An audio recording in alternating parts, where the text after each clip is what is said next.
Hello and welcome to the Success Grid podcast. I have a special guest with me today.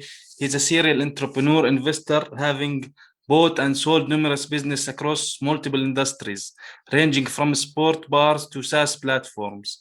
His professional career started in supply chain management, working in the aerospace and automotive industries, prior to leaving the corporate world to pursue his entrepreneurial ventures full time. He's always seeking opportunities to acquire, invest, and partner. Ujwal Velagapudi, welcome to the Success Great podcast. Thank you so much for having me here today. Appreciate it. Awesome, awesome having you. So let me ask you first. What's your favorite basketball team? Because I heard that you can do a 180 dunk. Oh yes, yes. So my favorite basketball team I'd say is the Detroit Pistons. So that's where I grew up, Yeah, and that's the team that I grew up watching, even though they're awesome. not that good right now. Actually, I'm a fan of the LA Lakers. So Are yeah. you? Yeah, me too. Right now because of I, LeBron. I I love LeBron Yeah, James very much. Yeah. And the time when Kobe Bryant, rest in peace, when he was playing, it was awesome to yeah, see. definitely. But unfortunately, that accident happened. Uh, anyways, so let me ask you that you purchase and manage commercial real estate and commerce and small businesses prior to leaving your corporate job. You were doing that while you have a full-time job, right? Correct. Yeah. How did you first get into buying businesses? Yeah. So I first got into the business side purely out of just just kind of chance. I started off in commercial real estate, and it was just I think the acquisition side of the real estate got me into the businesses as well, because in businesses we're acquiring, we're finding the properties, or we're finding the businesses, we are negotiating, we're doing diligence, and we're going through the negotiation and acquisition phase in a very similar manner to commercial real estate. And businesses are just maybe another level above commercial real estate in my eyes in terms of the complexity and uh, the number of moving parts that are going on. So I kept buying all this commercial real estate, and I would primarily do it on platforms like Craigslist. So back in the day, you know, this was my first purchase was in 2014. Okay. So before there was Let Go or Facebook Marketplace and all of these other platforms, Craigslist was the place to go, at least for me, Yeah. to be able to purchase some of these Do you still properties, do find you do that older like owners. next? I do not anymore, but I still look at it time to time because I my very first business I actually found on Craigslist. My very second business I found on Craigslist, and a few deals, even a couple of years ago, an online Amazon FBA business I found on Craigslist. So it just is a random place, and it's kind of outdated these days, but it's still a place where some sellers do You go to can you sell. can And so discover I some things just there, right? correct, And on yeah. tricks I that you stumbled can across this. Yeah, I just was looking at random restaurants and bars and stumbled across a pizza shop uh, to purchase. That didn't pan out, and then I looked at a nightclub, and that didn't really pan out. It was with a bunch of other owners, and uh, I just didn't feel comfortable with the industry and all these other owners. And I said, you know what, I'm just going to do this by myself whenever I find something. And I found the sports bar, and I flew in from Europe. I was in Europe at the time oh, on business and or for work.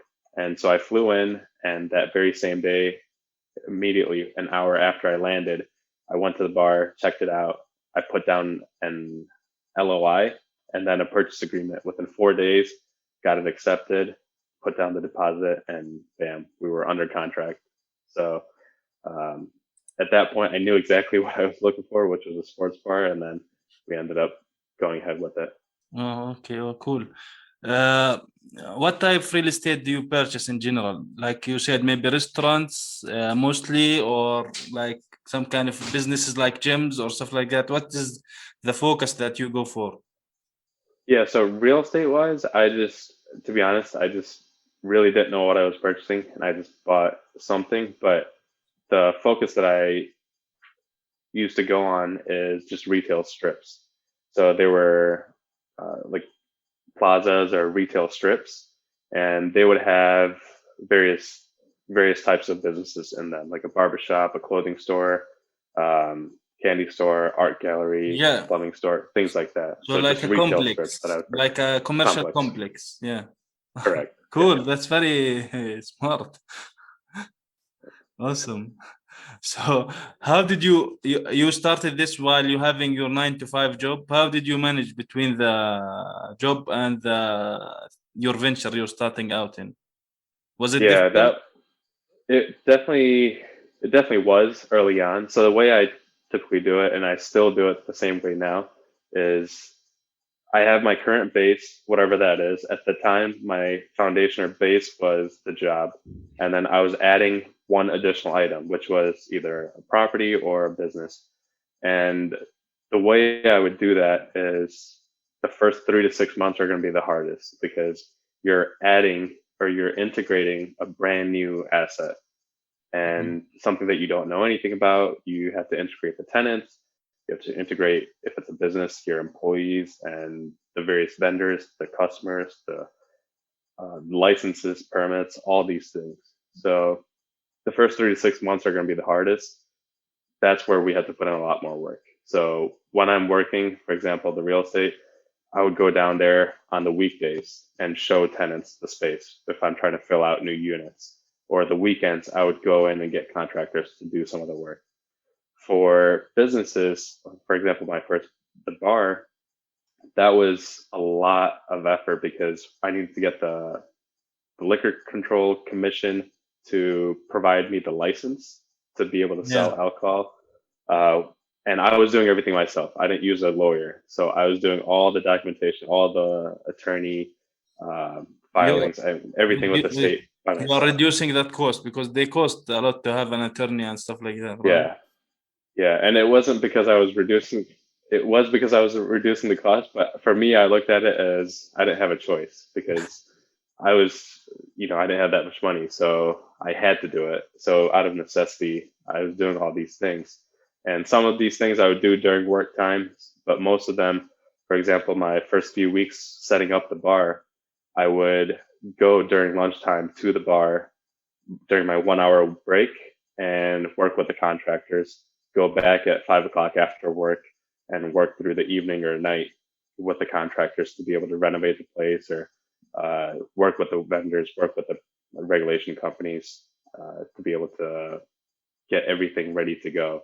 Okay. And I was operating after work, closing down the bar at 2 a.m. A lot of these nights. So it was kind of like a second job. Uh, Yeah. but once you Yeah. get it integrated, it's pretty seamless afterwards. So Mm. that was my goal: spend as Uh, much time as possible and then reacclimate. what's the time that you kept your job and your business going, and when you decide to quit the 9 to 5 job? When did you know that Yeah, I could quit now? yeah. So I quit in 2018 at the summer of 2018. So that was really when I was looking at kind of my portfolio and I was looking, okay, I've got these three businesses and the real estate and everything is providing income for me, a stable income from every single one of these different businesses or portfolios that I have with the real estate. So do I really need the business? And I decided no, I don't because it just, for me, I just kept aggregating these businesses and with the day job, it just didn't make any sense for me. I just mentally was thinking, all I'm doing is aggregating more and more, and I'm not really enjoying what I'm doing with it. I don't need more money, and uh, I don't need this job. So I said, you know what? Let me quit this job. I have sufficient cash flow coming in, more than enough from all my other businesses. The biggest thing that I really need is time Yeah. because because with all these businesses, I don't have this time, and I have this 8 to 5 job that is taking up Assume my taking fixed your time. time. Yes. Exactly. And so if you can remove that chunk of time, You now can all of a process sudden, faster in your business. exactly, Yeah. exactly. So that was my biggest motivation to be able to leave. Good. I think it's a good choice to do that. Yeah. Yeah. Okay. So what type of businesses are you looking into now? So right now, last year I purchased a small SaaS platform. It's Can for you virtual assistant can you software. tell some people what is a SaaS exactly? Yeah, so SaaS is a software as a service. So, for example, this platform uh, is, I don't have a technical background, so I was looking for something that was already built. A software developer or a team had developed this, built it out, and for somebody like me with zero knowledge of the technical aspect, I can go in now with the help of a development team as backup. I can go in and operate this business. And this business is a virtual assistant software, meaning if you think of it's kind of like a one-sided marketplace where a client can go in and request for virtual assistants, and the software will find them the best virtual assistant on our platform to be able to provide them instantly. So we try to pair you up within an hour and a half, and it's all the assistants are on our team, so they're from us. We vet them. They're not somebody off the street that we just grab for you. No, these are people that have been working with us that we subject matter test. They're vetted. They're U.S. based, college educated, all of that. So that was a platform that I purchased. I wanted to purchase the SaaS platform as like a portfolio company because on the staffing side, as far as labor, that's something that I will always need. And so I picked that up as kind of a long-term purchase. Right now, the last 4 or 5 months, I've really been focusing on my next big purchase. And that is going to be in the technology, uh, light manufacturing, distribution, wholesale, that kind of ballpark. And that really comes from my aerospace and automotive backgrounds. And Okay. so I wanted to kind of tie that in a little bit. But right now I'm looking for definitely much larger businesses than I had purchased in the past. And so that's really been my focus. Okay. So let me ask you, you have to do purchases. So do you have like investors? How do you finance that? Is it your money? Do you have investors? How is it exactly working?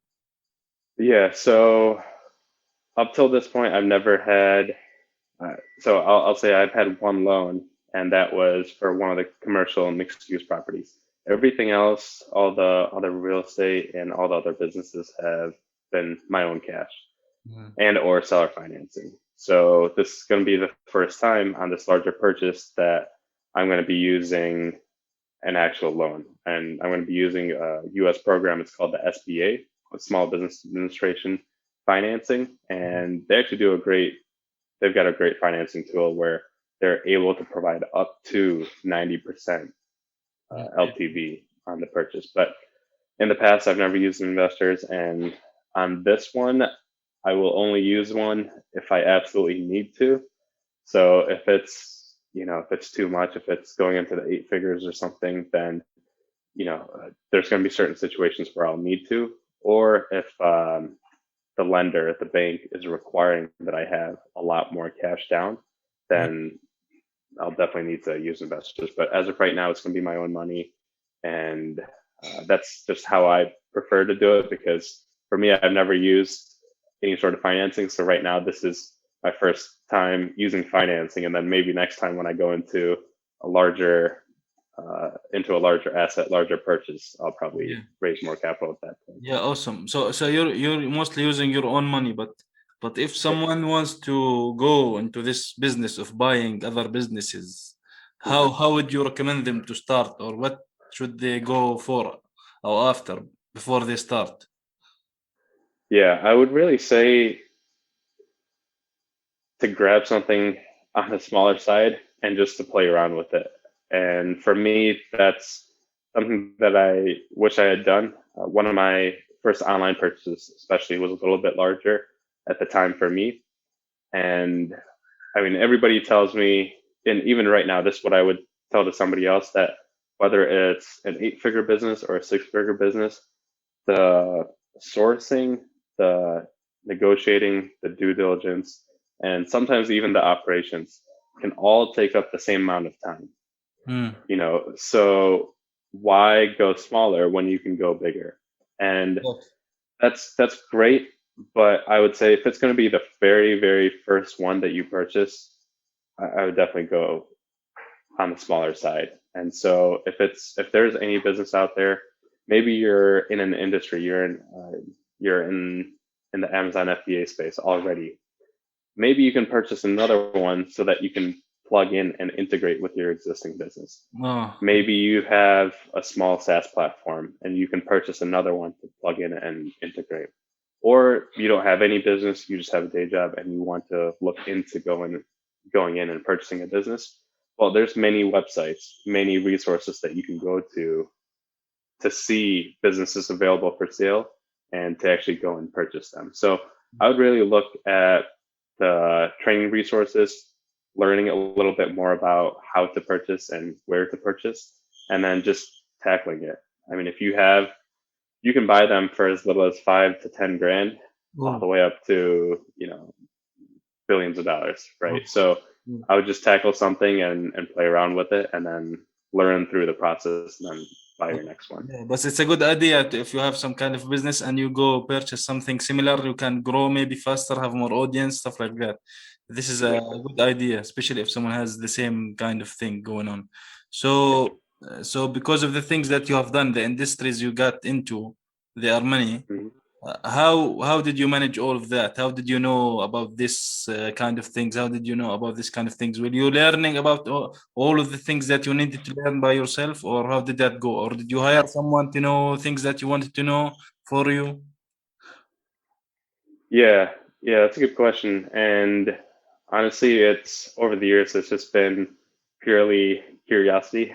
And so for me, I just have, I think, ADD and curiosity. And so I'm always looking to learn about different things. And I think that's definitely a good trait to have, because sometimes it gets you in trouble because you're not focused in on one area. But for me, I just love to learn and to learn about new types of businesses, new types of industries. So that's why even in the past, all my prior businesses have been so wide and varying, because one thing would interest me and then I would see something else and I would get interested on that. So it's just always been the curiosity that's been allowing me to explore different different industries and different businesses and getting into them. But I would, as far as what you're saying about how to get into them or how to learn more about them. For me, in the prior years, I really didn't have any sort of peer network, any mentor, or any sort of guidance in terms of what to do or how to do it. Right now, I learned that what I don't know, I don't know, and so with that, I've been trying to get myself involved into like an ecosystem. I'm, for example, pretty active on Twitter. I'm in 2 or 3 different online communities, so business owner communities or online business owner communities, things like that, where I'm talking to people like us, like yourself, where you have a peer network that you can go to. Everybody owns this type of business, and if as a business owner, I can talk to another business owner or multiple business Yeah, owners. you will And have so the just network. You will have the curiosity exactly, yourself, and you have the network. It's a good combination, actually. exactly, Yeah, yeah. yeah. So let me ask you. You mentioned VAs, virtual assistants, right? Mhm. So you have this website called highbyron.com. Yep. Yeah. What is it exactly, and why is it different from other VA services? Yeah. So the biggest difference between Barn and other VA services is that we really are a one-sided marketplace, and that the team that we provide, the assistance that you get as a customer filling out an application and proceeding with it is really the team. And like I mentioned before, for example, other platforms, you go on them and you have a third party assistant that says, hey, I'm great. I do X, Y, and Z, and you should hire me. And based on my reviews on our platform, everybody is vetted by us. We interview them, we subject matter test them. We make sure that if they say they're an expert or if they're really good on QuickBooks or Salesforce or blog posts or administrative tasks, whatever it is, we make sure and we vet them beforehand to ensure that when you as a customer are requesting for a Salesforce assistant, that you are getting a good Salesforce assistant. And so that's something that we're able to do. These are people that have worked with us on multiple projects for some multiple years. And so that's really the biggest difference. And then also on the back end, we have a project management / messaging / communication tool that you can use directly on our platform as well. Awesome. So, can you explain more about the technology about for highbyron.com and how it pairs customers with the best assistants, virtual assistants? How you do that? How do you match them between each other? Yes.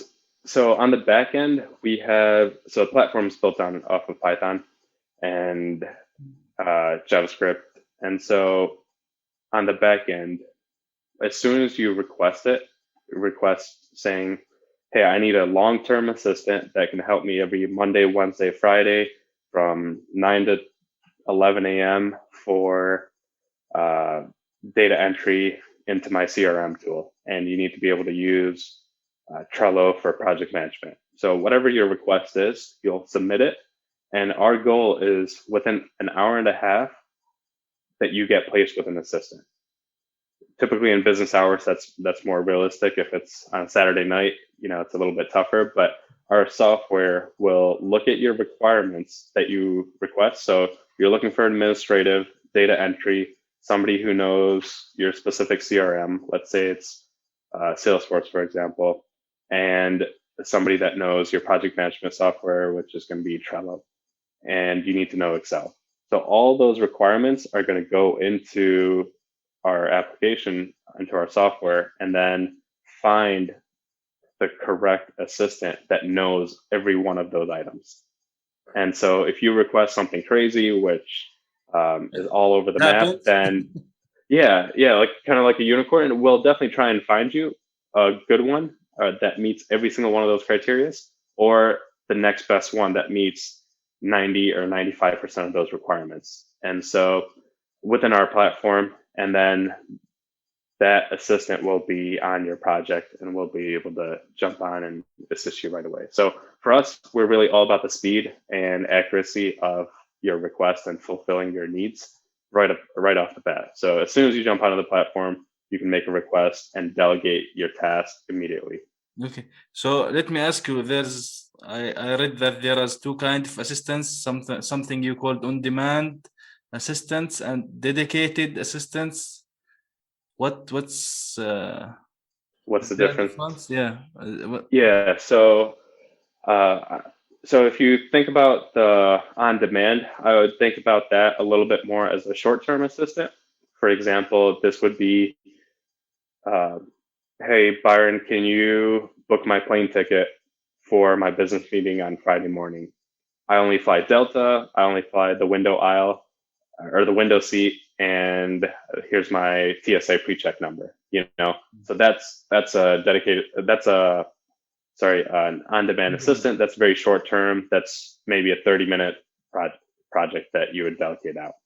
On the flip side, a long-term dedicated assistant, this is somebody that's not going to be repeating, or this is somebody that is going to be repeating. This is not going to be somebody that's you're going to get a new person every single time, because you want that consistency.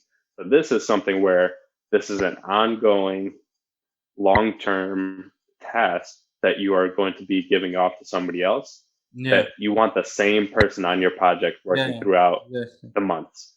So, for example, it's please, enter this data in after our weekly Monday morning stand-up meeting. Take down the meeting notes or something like that. And so that's going to be an ongoing project. And so you'll get the same person. They'll be dedicated to that individual task, and they'll be with you throughout. So that once you train them for the first time, They they'll already maintain know the that. steps. Yeah, can maintain Exactly. the project going smoothly. Exactly. Yeah. So how when someone wants to hire a VA for the job, what is the best way to hire them? What should they be looking for in a VA?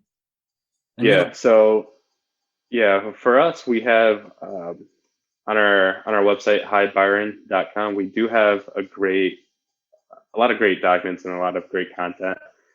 We have an ebook that explains exactly the best practices to hiring a virtual assistant and how to go about actually delegating the tasks and offloading the work. And I would highly suggest reviewing that, because whether it's with us or anybody else, because there really are a lot of mistakes that we have seen over the years. And I would say one of the biggest things is us as business owners, we want to get rid of our work as soon as possible, right?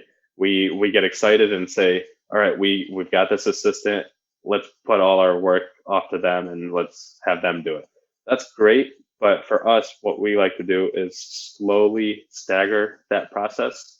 Just because if we do everything right off the bat, it's going to be overwhelming for the assistant. And every item that we delegate off to another team member, whether it's our own team or an assistant, we need to get them a little bit acclimated to our systems, our processes, ourselves as owners or peers or partners in the company. And so if we're throwing them everything right off the bat, that's going to be a disaster for them and us, because now we're having to spend so much time in training during the initial days, or at least initial hours or weeks, whatever it is. So what we like to do is start off as small as possible, take one task, take two tasks, and really work with the company owner as well as the assistant to make sure that they are using that first task as kind of like a guinea pig to understand each other, understand the systems, understand the processes, because every company uses different methods. Some love to use Slack and Trello as their project management tool, or Asana or Monday.com, whatever it is. And then others just like to use email, or they like to text, just simple things like that where communication matters. And so what we like to do is really stagger everything and hold off on giving them your entire workload, and picking and choosing the smallest thing, and then slowly accumulating a few more tasks until we eventually are able to offload everything that you require. And that's really the best recipe for success. Oh, cool. But regarding virtual assistants, is there a difference between the US based and the outsourcing from outside of the US? Yeah, so for us, all of our assistants are 100% US based. Yeah. So as far as finding somebody that, as far as time zones, as far as being able to understand exactly what you're offloading, it could be as simple as reading off a sales script, or communicating with your clients, communicating with your team members, understanding the tasks and the requirements a little bit easier, whatever it may be. It's just that comfort of having somebody within your time zone, within your country. And that's not to say that we only work on US clients. We've got clients over in Europe and over in Asia. So we definitely have clients abroad, but our entire workforce team is US based. And that is something that was how it was when I had purchased. I am slowly looking to expand that, because I know there's great talent in Europe, in Asia, and all over the world. So in Africa as well, it's something that we're looking at. So eventually we'll expand the talent pool. So having virtual assistant to a business or to an individual, that can help them with the growth, right? it's something that they can bring in if they need it. You don't have to do your work alone. So how does a virtual assistant help in growth of a company or a business?